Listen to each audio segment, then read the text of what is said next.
What do you make of that? I don't know, it's not a simple bisection.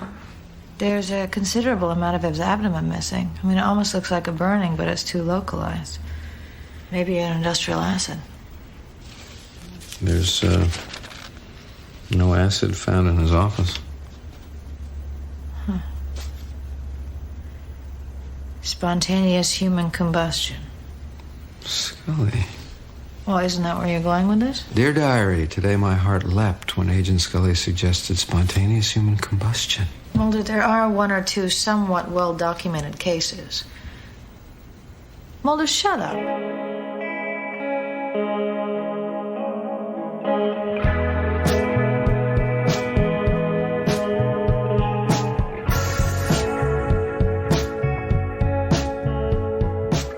Hello, and welcome to Most Wanted, an X-Files podcast. I'm Chex, joined as ever by Luke. How you doing, Luke? I'm not too bad. You had a good week? You've been up to much? What have I been up to be honest? It's one of those, as the lead up to Christmas, you kind of just, like, zone in on, like, Christmas stuff. I mean, to be honest, Tasha's outside, so she can probably hear me. I've not been in the Christmas zone at the moment, you know what I mean? Like, present shopping and all that stuff is just... I've been that busy with other stuff that I've just not had chance to yet, and I'm like, I really need to get on top of this. So have you got into the Christmas spirit yet, though? Not really, no. That's the thing. I don't know what it is. This year is just like it's... Don't know. It's been busy. I found it. I feel like it's just been constant, like, things I need to do. But I'm hoping that, I mean, that's half the reason why me and Jem booked the trip to New York, because we just thought, well, if New York doesn't get us in the Christmas spirit, I don't know what will. Do you know what I mean? Like, we want to just soak that Christmas spirit up. Speaking of, actually, shall we get a little bit of admin done out of the way right off the bat at the start of the episode? 1 minute 30 seconds into the episode, we're... Perfect admin time. That's exactly. I'm glad we're on the same wavelength. So, obviously, I'm traveling around the world in scarily, it's about 3 days before I go, and I am dreading it. I will speak to you more about that in a second.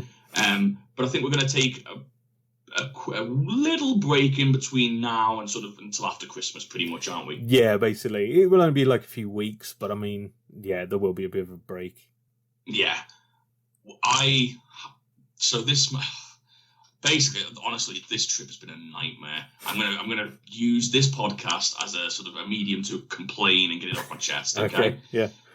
With all the shifts in the sort of what's allowed and what's not with COVID and whatnot, our flight got cancelled the other day. Oh God. Which was like a week before we were meant to go, and we managed to get them rebooked and stuff like that. But now, I'm working Monday. And then I've got to, as soon as I finish work, I can't get out of work. As soon as I finish work, I've got to go to sleep to wake up at 12 o'clock to get to the airport, to fly to Frankfurt, to wait in Frankfurt airport for 5 hours, to then fly to New Jersey, to then get a car to Atlantic City, which is another 2 hours on top of that. I am dreading it. that sounds like a fun day. I need to download as many podcasts and as many films and as many albums and God knows what else just to keep me going through the day. I'm going to need some inspiration. I like traveling when it's a short journey. So like if you're on a train for like an hour or an hour and a half or something like that, it's not too bad. You're like, I could watch a film, I could do this. Yeah. Or even like a plane journey, like 2 hours. When it becomes like 3 hours plus, I hate traveling at that point. You know what? I'm kind of the opposite. I don't mind a long haul flight. In fact, I kind of enjoy it. I kind of enjoy the idea of having 10 hours of my life where I've got to be there. There's nothing I can do. I've got to get on that plane and sit there for 10 hours. I like having that 10 hours of free time where I can just go, right, I can watch whatever I want. I can listen to whatever I want. I've got all the time in the world to actually just do nothing, which is nice. You know, you very rarely get that in today's day and age. But something about like changing flights and like all the shifts between transport makes it feel a lot more arduous. Do you know what I mean? It's because you can't like sort of just relax. Like if you're on one flight that's all the way, you know, I haven't got to worry about anything until I land. Whereas, and when else I'm there. Yeah, exactly. Exactly. It's the same if you have like a long train journey. You've got like 3 changes. You can't relax on the first one because you're like thinking, "Oh, I've got to get off at this time, get on the next train," and then you're still on until you're on your last journey. And if that's like 20 minutes, it's like you've not really had a peaceful journey. Exactly. There is a cure for that though. Booze. Maybe just 1 o'clock in the morning, just get on it at the airport. Hammer, just start singing like football songs on the airplane. And I was genuinely thinking about buying, I mean, this has basically just turned into me and you chatting at this point, but I was genuinely thinking about buying like, sleeping tablets, but I've never tried them and I'm always wary of them because I don't know what they are. Do you know what I mean? I've tried like sleeping tablet, like the herbal ones, like stuff like that before. They don't really, to be honest, I don't really notice what they do. Like, I don't know if they actually work or not, if I'm tired at the time that I take them or whatever. It's like, so I don't really know if they actually make me sleepy or not. You know what I mean? Placebo effect, especially the herbal ones. Maybe, yeah. They're just liars. Lying tablets, that's what it is. Oh my God, Luke. I've just realised we're recording a podcast. What are we doing, just chatting? Yeah, we should probably talk about something structured. Maybe something to do, something X-Files related. How about we get straight into this episode?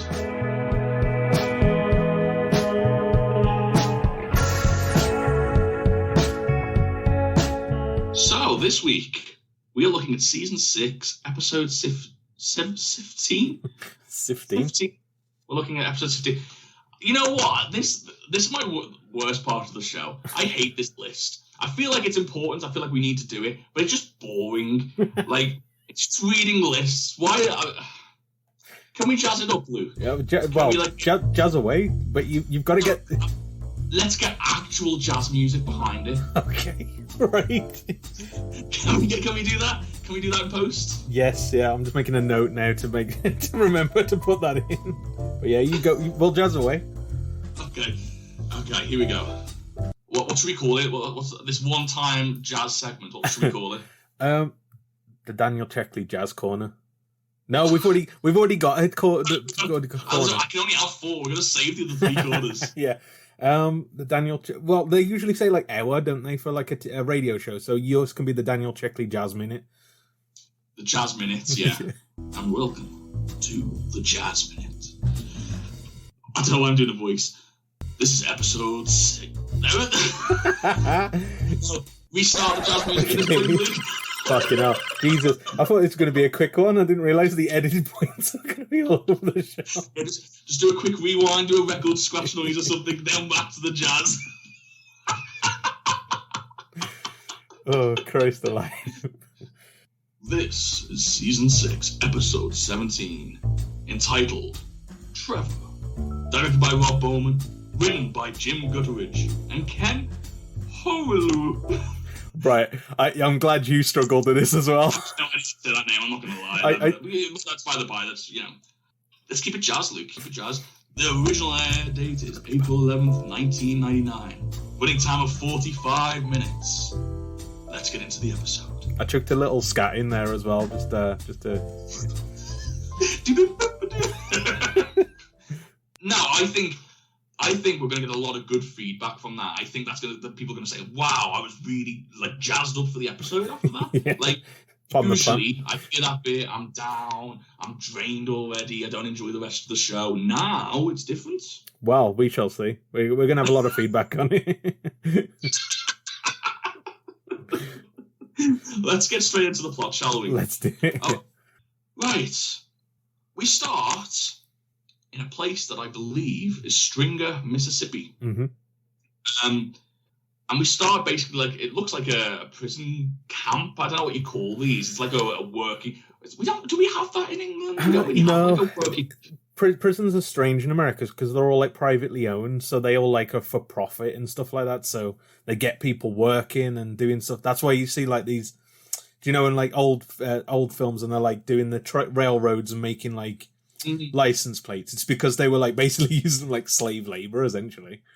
I always wonder like how true that is. Like, but I don't know. Maybe I mean, because I know there's like work programs in UK prisons. Yeah, where like they make like I don't know, fabrics and stuff like that. You know what I mean? Like they do like little bits and bobs, but it's never to like the extent that you see. No, in the shows. I think in the UK it's just something to keep them busy, basically. But yeah, I know in America, I don't know how much it is now, but I know back in the day it was because they were basically doing work for people for nothing, essentially. Oh, okay. Well, yeah, we was at one of these camps, and there's like a sandstorm brewing up. There's what we later find out to be sort of a tornado, and all the prisoners are helping basically board everything up, keep everything safe, keep everything locked up. And we see two prisoners, one of which we will be following throughout the episode, named Pinker. Mm-hmm. And they basically get into an argument, and it's there's nothing really in it. They're just sort of mouthing off at each other. Pinker, you can tell straight away, is a psychopath. Yeah, like, he's a wrong'un. Like, yeah, from the get-go. For sure. You know exactly what he's going to do. And as soon as the guy turned around, so the guy gets sort of like looks around at something else. As soon as he does, and his hand's there, I was like, that nail's going through his hands. Yeah. And sure enough, he nails him to the wall. So they end up taking Pinker to the warden, who decides to put him in the box, which is, again, I don't know how realistic this is. I don't know, but it's basically a small box, like that just solitary, isn't it? Basically. Yeah, it's like, again, I've seen it in films. It feels very inhumane, but I don't. It's like, I don't know, a heat box or something like that. Yeah. But don't put someone in a heat box during a tornado. You know what I mean? Yeah. I mean, the sort of warden is the most like cliche evil warden. Throw him in there, I don't care. It's so like it makes like Shawshank look like a cartoon or something like that. Like with he literally says like one of the officers like, oh well, we can't put him in there, there's a tornado coming. And he's like, I can't be blamed for acts of God. Yeah. It's like, I mean, you've got something to do with it. Yeah, I was going to say, there's going to be a review. Well, actually not, because... Well, we see it's quite a horrific image, to be fair, because we do see a bit of him in the box. As he's sort of like just shouting to get out of this tornado, like sort of like the sandstorm just like whips around him. And again, there's gaps in the wall, so like he's just getting shredded. I did read the intro to this episode, like the sort of, the bio of it. Yeah. And it mentioned about someone that could walk through walls. And as this was going on, it reminded me very much of Sandman from Spider-Man 2. That's sort of what we was going for, with the sand just like ripping his cells apart. Yeah. And so, but yeah, we come to the next day where there's guards and prisoners actually rummaging through like the what remains of their camp and like trying to repair things, and we get a lingering shot on what used to be the shack, which is now just the base of the shack. The shack's no longer there.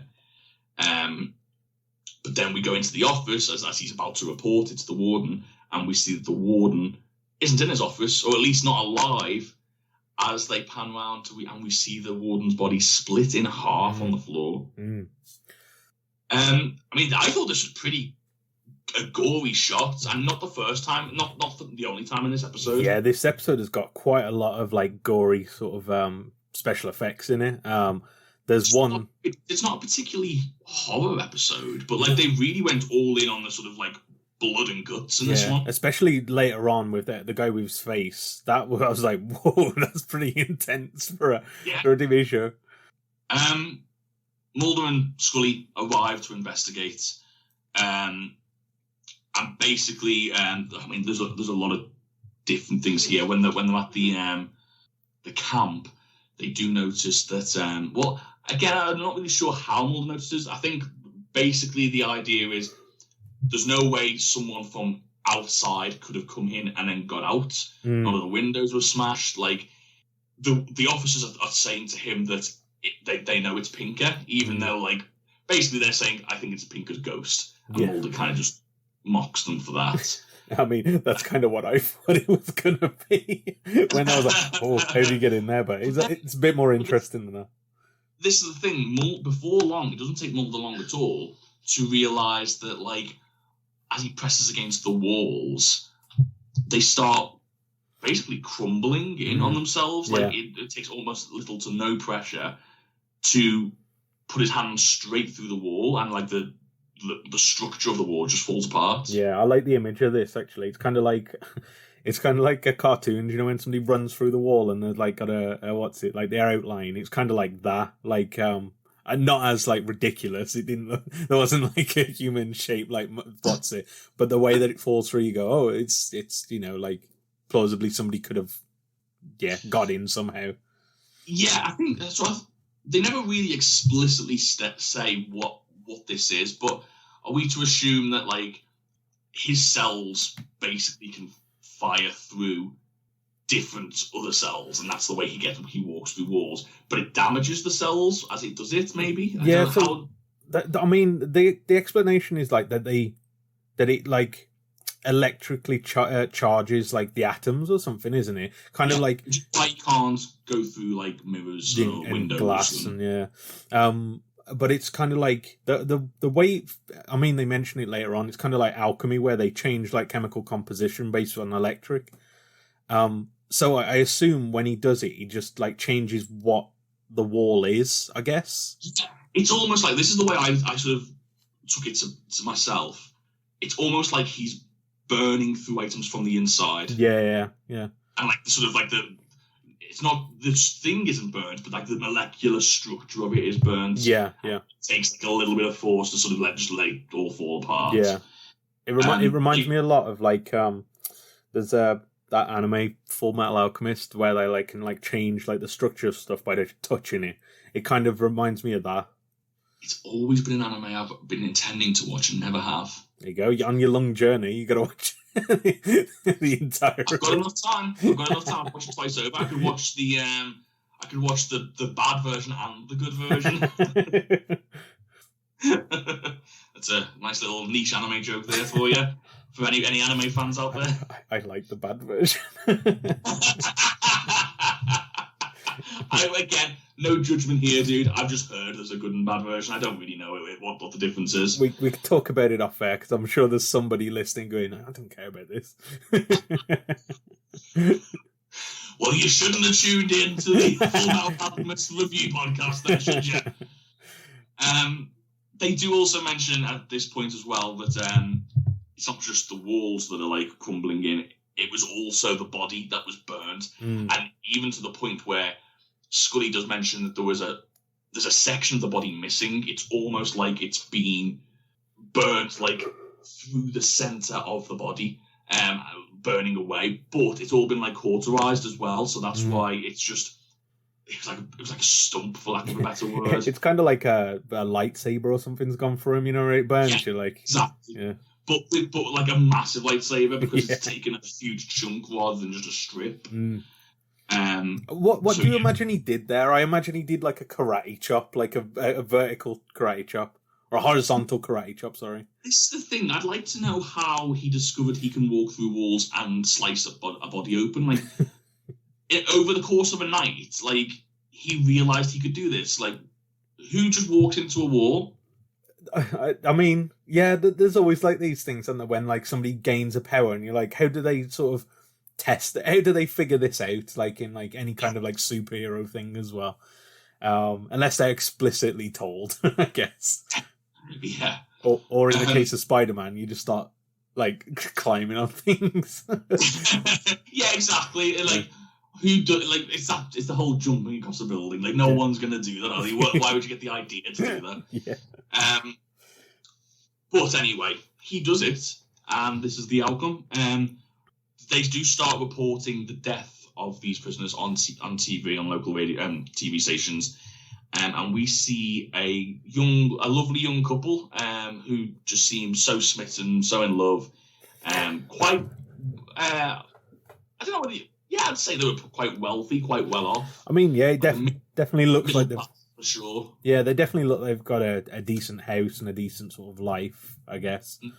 But the woman, who is named Meriden, in Meriden, should I say, the woman's called June, should I say, is watching it, and then when she hears, you could tell that she recognised what was going on, because her eyes started to dart as soon as she heard the prison's name, and then as soon as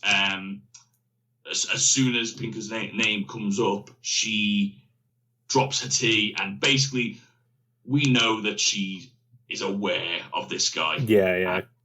And also, actually, another important point, we also get the feeling that her husband isn't. Yeah, because he doesn't seem that bothered by the news report at all. So I completely forgot about the husband character in this, who he has an interesting story arc where yeah, I mean, he is a poor guy, but he also drops at the first sign of, like, you know what I mean? There's no discussion about it. Yeah, it's not like shock and then, maybe I'll help you through this. It's kind of just shock and then get the hell out of my house. It's like, holy well, that's the thing, then it's like, okay, yes, she lied to him at the start, but, like, that doesn't change the experience you've had over the past 3 or 4 years or whatever it's been. And also, I mean, I'm not saying it's the right way to start a relationship, but also, who doesn't want a brand new start? You know what I mean? Can you, like, surely it's worth a conversation to figure out what's going on here. I feel like this guy, he didn't come across. I agree. Yeah. Well, yeah. What does that actually happen to him? I can't even remember. He's like, what happens? He just disappears, doesn't he? Yeah, he just walks away. He's not interested. And literally, he says, well, his words, I mean, we are jumping around, but his words as he gets into the car is like, this ain't my trouble. I'm getting out of here. You deal with you deal with this mass murderer. Nice. He kind of reminds me of like a character in like Jurassic Park who, as soon as he's like starts getting like tough in there or something, like he's like, no, not dealing with it, and then is immediately killed. Yeah. He would be eaten in Jurassic Park for sure. At this point, we are revealed that Pink is still alive, as we all knew he was. We get a scene of him breaking into a store, trying on all the clothes. He's actually confronted by a security guard at said store. And we get a sequence where it's basically like a display of his powers, because he handcuffs him to a pole, and he's very compliant. He's happy to be handcuffed. He doesn't see any danger. And he manages to slip out of the handcuffs. The handcuffs stay around the pole somehow, and he manages to slip out of them. I might be confusing this for a scene later on. Doesn't he fire at him? I don't or was think that later on? No, I don't think he shoots at him. I think he just disappears, doesn't he? Oh, it was because he waves the clothes at the window, doesn't he? He waves like some of the extra clothes that he got as he drives away in the car. In his car, yeah, exactly. When he's shot at later on by his like mate or whatever it is, isn't it? Or something. Yes. Yeah, that's right. So yeah, he's just living life at this moment, getting everything that he needs. When Mulder and Scully arrive, the same thing that happened to the wall happened to the handcuffs as well. They're like they just crumble basically. They're brittle. Yeah. And they figure out that that's how he escaped. He's using something to, well, we know it to be, he's just basically morphing his hands through objects. Yeah. It's kind of like, by the end of this, like they've sort of explained it slightly, but it's still fairly vague in what's actually happening. We just kind of know that there's some kind of like chemical composition change and stuff, but we don't know how exactly. We just, it is, I found it was left quite vague, but to be honest, that's probably for the best in this one, because I think if you go into the science of it too much, it'd have watered it down, if I'll be completely honest. How many times have we spoke about this though? I think this is like the perfect amount of like sci-fi. Like, give us something that we can sort of go, okay, that kind of makes sense, and then you don't have to go into detail, because you will end up disproving what you're trying to show. Yeah, and there's no point in that. This is the bit where he gets shot. he goes to his old friend Bo, and he's asking about June's whereabouts, obviously letting the audience know that he's, well, what we assume is he's after her at this point. And doesn't take kindly to him, ends up trying to shoot him, and the bullets just pass through him. They don't hurt him. The response is a little bit harsh. He decides to basically burn off his friend's face. Yeah, pretty much. Like, there's like basically, when we see him next, he's got a crater essentially where his face was. It is, again, so gory for like an episode that isn't a horror. It's so strange to choose this episode to show all this special effects. Yeah, I guess the only thing I can think of is they're trying to, like, because this guy is not. They kind of give him like a more sympathetic story towards the end, but they really want you to not like this guy and feel like this guy is kind of. He's baddie, you know what I mean? Like, by sure. what Even he's the doing. sympathetic story, they do make sure that, like, you're never on his side, even when you're like, it could so easily be portrayed as like you meant to feel sorry for him, but it never really feels like that. No, they portray him as quite like callous and out for himself. I in this part as well, I realised that I quite like the sort of look of the episode, especially like this place and the prison. Everything just looks dingy and run down. It kind of has that like do you know when you see sort of these programs about like sort of like Middle America or something like that, like it's, or like Southern America, and it's like parts where it isn't looked after as well, or, you know what I mean, it's out in the sticks. It kind of has that kind of look to it where everything's a bit sort of shabby, if you know what I mean. But I quite like that as a setting, because it feels so like different to the sort of stuff that we've been seeing recently in the X-Files, where it's California, New York, and, you know, all these big built-up cities, and this was kind of like the sort of more rural areas, I guess. Not even like I was going to say, not even like the big built-up cities. Like, more often than not, when you go into like the suburbs, it's always like the 7-bedroom houses and stuff like that, you know what I mean? It's like, but then again, I mean, to be honest, American houses tend to be like so much bigger than like English houses, so every house looks like incredible to me. Yeah. And I'm always like, oh my god, like what I wouldn't give for like space like that. You just don't get that over here, really. I was always flabbergasted when we went to Australia, and like a house that you could get there for like the same money you would like pay for here, and it was like you'd get like 3 extra rooms. It's like ridiculous how much space you could get. It's because, well, not to get into like the economics of it all, but it's because like our house is so much more expensive to build, because you got to like, it tends to be like a lot more insulated, and it tends to be like, you know, made of bricks, and rather than like a lot of different like woods and stuff like that you can make American houses of. Not all of them, obviously, but well, we've had everything in this: flight chat, jazz, and now how to build a house. Yeah. Just 4 walls and a roof, and then your job's a good one. Job's a good one. Don't worry about foundations. Just let's hope it stays up. Yeah, exactly. Yeah, it's just all, you know, details. You don't need to that's just numbers stuff. We don't care about that. Numbers. It's just numbers stuff. Yeah. Insulation. Numbers stuff. Numbers stuff. Don't worry about it. Just wear a jumper. You'll be fine.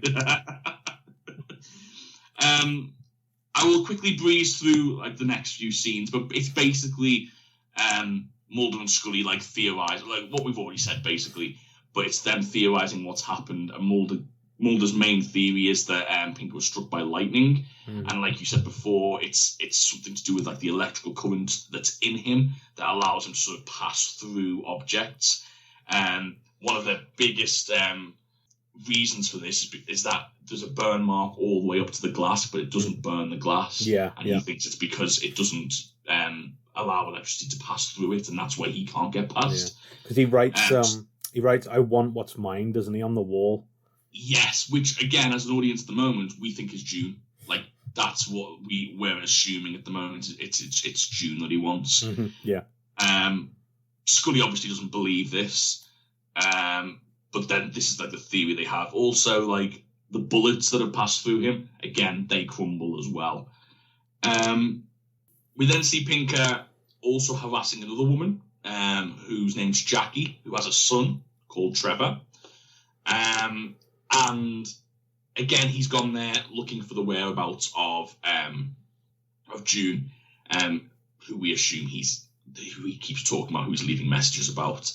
And he basically threatens her half to death, chases her through the house to the point where like she boards herself in, and he just walks straight through. Another interesting and bit of a creepy note is the fact that when he does morph through walls, and we see it this time, his clothes don't go and come with him. Yeah. Which it could almost be like played off as comedy. This could. Yeah.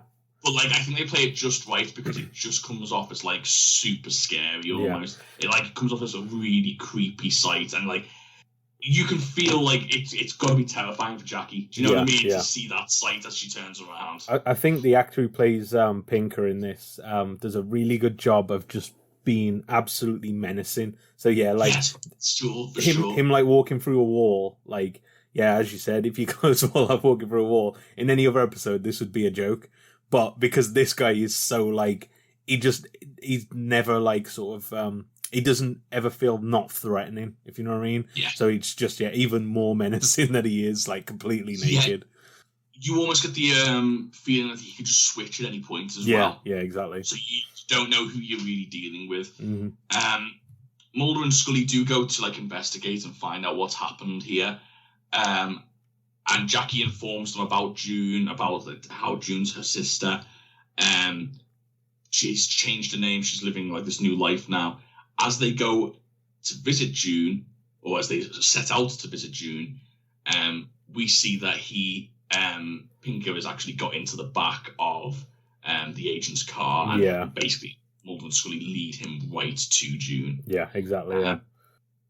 And so it kind of reminded me a bit of what's his name, Toombs, how he would sort of like sneak in and out and stuff like that. It's that kind of thing.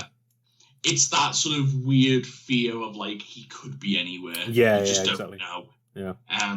But Mulder does figure it out after like the interview with June and like trying to convince her to go to witness protection, and like we said earlier, just being completely ditched by her husband at this point, as she's sort of telling everyone the truth about, you know, where she knew him from. She knew him from back in the day, and she was like in that life with him before he got sent down. Mm-hmm. But Mulder does figure out that they'd led him right to her by, again, the boot being brittle and the boot sort of falling apart, or the trunk of the car. Yeah. If you're American, I can imagine somebody going, "What was it about his shoes?" Like somebody. Yeah, exactly. You got to be careful. But it's all brittle and it's falling apart, and that's when Mulder sort of realizes that we might have just led him right to her at this point. And yeah, we see. Oh, actually, I think this is the place where we see the charred message. Actually. Oh yeah, it's in the house. What's yeah. mine? Yeah. And that's where we sort of get this theory from Mulder. Whilst in the house, though, whilst they're investigating like what he's done to the house, he's absolutely ransacked the house. Obviously looking for something. Scully finds medical bills, and it's basically indicates that June has a child, and it works out, the timing works out to around about just after Pinker got put into prison. Mm-hmm. So she sort of starts to figure out that maybe this is Pinker's child, and that's what he's after. He's after the kid. Yeah. Not June, who we'd anticipated throughout the episode. June's gone into witness protection at this point. She wasn't involved in any of that. He was in the house while she wasn't there. But Pinker does find her, and this is where we get the revelation that Trevor, who was in her sister's care, is actually the kid that they gave birth to. She couldn't look after the child, so her sister took over the responsibilities and acted as her mother. To raise him. What did you think about like this sort of like little twist to it? Because the episode's called Trevor. And you don't learn about this kid right at the end. That's the thing. Yeah, you're constantly wondering who is. Well, I don't know if I'm all the way through wondering who Trevor is, but like the name Trevor of the episode, you think, okay, Trevor's going to come up at some point. But yeah, I quite like this reveal. It's quite a nice sort of amongst all this like crazy like man who can walk through walls and chemically alter like molecules. It's quite just a very soap opera story. You know what I mean? Like just a normal drama of like. It's quite interesting to see how human of a story it is, even though it's there's this guy who's like altered in some way. I really enjoyed the twist of it, and I didn't see it coming, if I'll be completely honest. It's interesting you say like that human story, because I think this next part is the scariest part, and it's not anything to do with his superpowers. He basically forces June to take him to Trevor. Even though his sister's there, Jackie opens the door. He forces his way into the house pretty much with all but forces type of thing. Like he's got control of the situation, and the two women just sort of let it happen because what are you gonna do? And this is where he meets Trevor, and it's just there's that moment where he obviously cares about this kid, and he obviously does genuinely want to meet his son. But, like, it takes 3 seconds of Trevor not interacting with him before he loses his temper. Yeah, straight away. And he starts attacking, verbally attacking his mom, his aunt, and then, just, like, becoming forceful with the kid as well. And, like, I thought this was really interesting, the idea of, I thought this is the most threatening he is throughout the entire episode, and it's nothing to do with what he can do. It's all about the person he is rather than the abilities he has. Exactly, yeah. You can see why his mom tried to keep this a secret from him and like not let him into Trevor's life because of how he is. Like you see what kind of person he is, with all these like sort of things stripped away from him. Just a nasty, nasty person. Yeah. Well, I'll basically we get the last 10 minutes or last 5 to 10 minutes of the episode is like a bit of an action sequence, so I'll quickly run through this. It's not long before Mulder and Scully do turn up, having realised what's happened. And Mulder's got a shotgun with rubber bullets. And that obviously won't kill, but he won't be able to let them pass through him, so they'll hurt. And Pinker basically tries to kidnap Trevor at this point and just drive away with him. Mulder manages to sort of stop him, and Scully takes Trevor away to him, with her, should I say. All this time, Pinker manages to get away from Mulder by just running through a wall. Which, it's effective as a means of escape. And then you do get like this sort of chase sequence where Scully's got hold of Trevor's hand and she's running away. They end up hiding in a telephone box, which obviously Trevor can't pass through, and he's just banging and screaming to get his son. But you do get a little bit of a human moment here where it kind of feels like he sees Trevor and how scared he is and decides to walk away, decides to leave. That's the way I read it anyway. But as he does so, June runs him over with the car. And obviously he can pass through the car, but he can't pass through the windshield. I thought as a kill, this is like where you sort of think of like it in things of like a horror film, like slasher kind of films and stuff like that. As a kill, it's a really like that makes sense, and is like really interesting of a way to dispatch him. It's a very clever way of doing it. Because I wouldn't have it took me a few seconds to go. I thought maybe did he just choose not to morph through the car? And then I realized, oh no, the way he's just got ripped apart again. By the way, really gory. Like I said, ripped apart. He went through the car, and then it was the windshield that just tore him apart. That's the thing. You don't see it completely, but you do see the blood splatter on the screen and stuff like that. And the body parts fly off as well. You do see more than enough, I think, for this type of television show. It's it is quite a gory episode, but I feel like this entire chase scene was really good though, because like I said, it's just this guy who's playing what's the guy's name? I do have it down here somewhere. The guy who plays Pinker. John or Dial. Oh yeah. John Dial or Deal.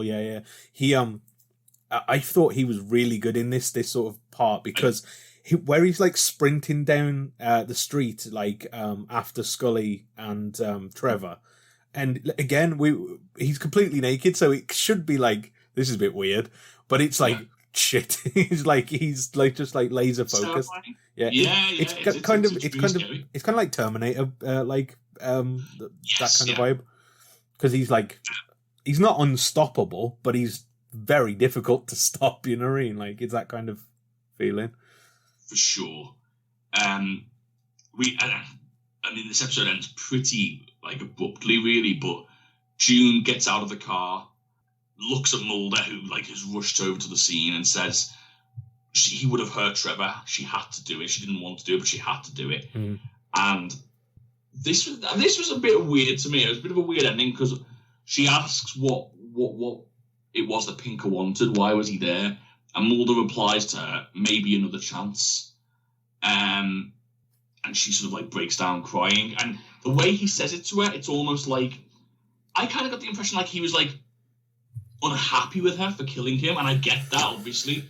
But like, it felt a bit weird, this bit, sort of try and force her in the sympathetic aspect when all the stuff he's done. Yeah, it's for me, I kind of get what they was doing, but like, it's weird of Mulder to go to like look at her in this situation, and go, maybe he just wanted another chance. Maybe he just burns a guy's face off to have another chance. Like, I feel like you give up the right for another chance when you start burning people's face off. At least in my experience. He's not done anything to sort of endear himself and sort of be like, I'm on the straight and narrow now. He's literally killed 2 people. So, yeah.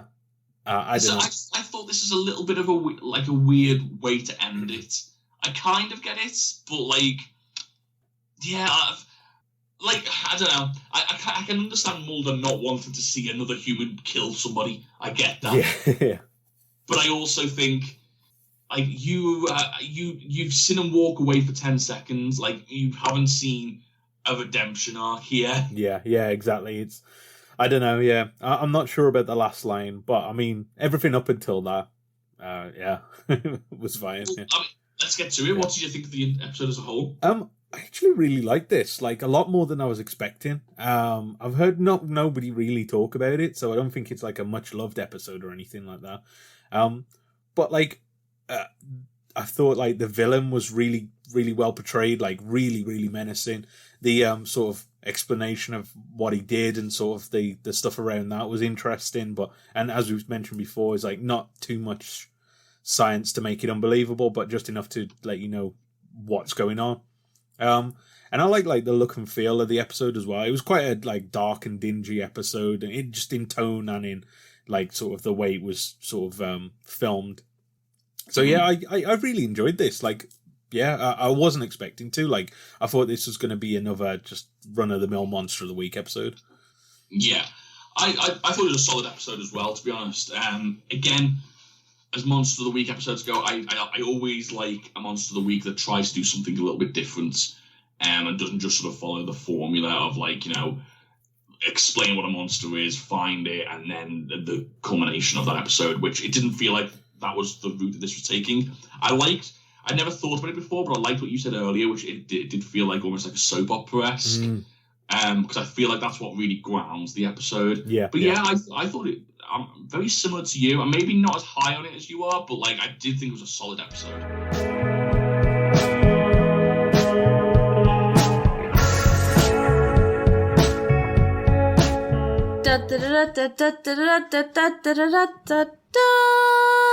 Luke's production notes. Trevor was co-written by Ken Hawryliw. That is a difficult one. It's a very difficult name. We didn't actually decide on how to pronounce this. Hawryliw. I don't know, yeah. It's so like there's no way to pronounce it. Like, do you know what it is? Anytime a name, a last name specifically, doesn't end in like a vowel. Then again, no, because it's like my last name doesn't end in a vowel. Most last names, like my last name doesn't end in a vowel. Maybe a W then. Ending in a W is a strange one. That's a strange. No, then again, there's loads of words that do that, like Gary Barlow. Yeah, you don't struggle with that. Yeah. Maybe what you're trying to say is this name gives you trouble. Yeah, I'm trying to make excuses for why I can't say this name, basically. Kenny. His name's Kenny. Kenny Hawryliw. I'm going to go with that. It's like Barlow, but, you know what I mean? Spelled differently. Spelled differently, yeah. So, as soon as I got that in my head, I was like, it's not that weird at all, actually, now I think. Hawryliw. Yeah. Hawryliw. Well, we're going to go with that, and everyone's going to come back to and say, actually, it's a Hawryliw. It's pronounced. It's like, It's actually a silent H-A-W. Anyway, it was co-written by Ken Hawryliw and Jim Gutteridge. Hawryliw had been the X-Files property master while the show was filmed in Vancouver, British Columbia. Over the years, he had written several scripts in his spare time, but had never submitted them to the X-Files writing staff. Eventually, he secured a job on Millennium, which is the other show that Chris Carr makes, where he developed a friendship with Gutteridge. Gutteridge showed Hawryliw a script he had been writing that he wanted to submit for the X-Files. Hawryliw enjoyed the premise, but felt it was not written in the X-Files style. Thus, he proposed that the two form a partnership. Gutteridge would develop the basic story and script, and Hawryliw would help transform the story into an acceptable X-Files script. So there you go. It might explain some of the notes that we've had, where it does feel like a story within a story almost. If you put that sci-fi element on top, it kind of explains. Oh, actually, that makes sense. Why it would be. It's been almost converted into an X-Files episode rather than born of it. Maybe. I wonder what the kernel of the idea would have been just initially before he'd got the sort of the changes to it. But anyway, Hawryliw later explained that the idea to make Pinker search out his son came from a desire to humanize the antagonist. There's the unique man that can walk through walls. Now, who would this ability best apply to? Well, a convict, obviously, a guy in prison. But then we had to give him an even stronger, more compelling reason to want his freedom, and that's where his son came from. I can't argue with any of that. Yeah, that makes sense. Like I said, he already has the drive of just let's get out, but giving him this other reason gives it a drive other than man has escaped prison. Yeah. After the episode was submitted, several rewrites were requested. Originally, the story was supposed to take place in a conventional state prison located in Oklahoma, but because securing such a set would cause an episode to go over budget, the writers decided to set the story in a Mississippi prison farm instead. Another scene originally scripted to take place at a motel featured Pinker taking a shortcut through a wall. This scene was cut not only because it proved too expensive, but also because the writers were hoping to shift the episode's emphasis from the supernatural to the emotional. Okay. Again, it's very much what we were saying, wasn't it? With the whole, again, I say what you mentioned about the whole soap opera thing. I think it does definitely help this episode. Mm-hmm. Yeah, it gives it a bit more than just like a monster of the week. We got to hunt this guy down kind of story. When it came time to cast the part of Pinker, casting director Rick Millican auditioned dozens of actors before reaching it to a noted actor, John Diehl, famous for his work. I'm assuming it's Diehl. I'm just going to go with that for now. Famous for his work in the television series Miami Vice, as well as films Stargate and Nixon. Millican explained that Diehl had been on my list to put on the show since day one. It turned out the producers liked him too. He read for us a couple of times, and we were able to get him in without even a reading. Oh, interesting. I mean, to be fair, I thought he played a great role. I enjoyed the actor's performance for sure. It was definitely one of the stronger parts of the episode. Was his performance? I think it kind of made the episode for me. I think for me, his performance and the effects with regards to the blood and gore and I thought those were the two standout parts of the show for me. Yeah, definitely. And finally, last note, director Bob Roman. That's a good spoonerism. Used a combination of clever camera angles, strategic use of breakaway cement, and in the case of Mulder's trunk lid, the miracle of auto body repair substance Bondo to avoid going over budget. Bowman was most proud of the scene where Mulder nudges a wall only to have it crumple in the shape of a man.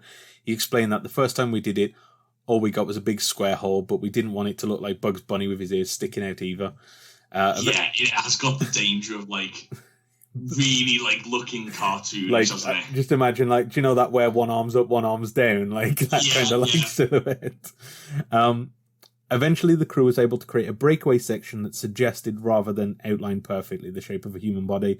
To subtly imply the direction through which Pinker travelled, hair department head Dina Green was instructed to backcomb Deal's hair for any scene taking place after he'd walked through a solid object.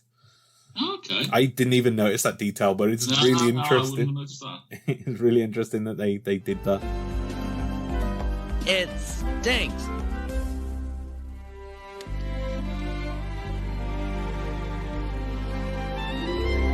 Welcome to the Critic Files. What do you think of this episode?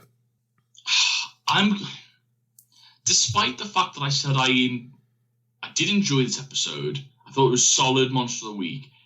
I don't think it deserves like a mega high score, though. I'm going to say 7. Okay, yeah, 7. I don't think that's too bad. I thought it was a good episode, basically. I feel like a 7, like anything like a 7 and up is a good score, like I think, but I think it's just on the cusp of that, so yeah, I think 7 like works for what I'm trying to give it. I gave it an 8.5, but I don't know if I've gone too high. Wow, that is a big score. Yeah, when I wrote it down, I was like, yeah, I feel strongly about this. Now looking back, I'm like, well, was this too much? I'm not sure. Maybe you're just very happy. Yeah. Very happy from that long sleep you had the episode before. yeah. I mean, I immediately watched this after I'd fallen asleep watching Alpha, and then it came into this. So maybe the closeness of watching that sort of bumped this one up, but who knows? That's the end of the Critic Files and the end of the episode, I guess. Well, first of all, don't steal my hosting duties once again. Oh, was it? Second of all, you didn't tell us what the rest of the world thinks. Oh, bloody hell, yeah. It's not the end of the episode. The X-Files? Oh, God. It's been one of them days. I think you didn't just close the segment on yourself. You closed the entire show down. Now, let's all be quiet. So yeah, with 2,673 votes, the rest of the world gave it a 7.4. So sort of falling in between both of our scores, I find. I think that's fair. I think that's a fair one, yeah. Now it's time to end the episode. Thank you very much, Luke. We will be back. I dread to put a date on it because I don't know whether we'll put it back. It's going to be 2 or 3 weeks, I think. Yeah. Something like that. Actually, by the time this comes out, I don't even know. Christmas is wild, so who knows? After once I get back, we'll start thinking about like when we can record. But obviously, we've got Christmas and New Year to deal with before then. So we will be back shortly, and we'll be back as soon as we've got a chance to. But in the meantime, I hope everyone enjoys the holidays, has a lovely time over the next couple of weeks.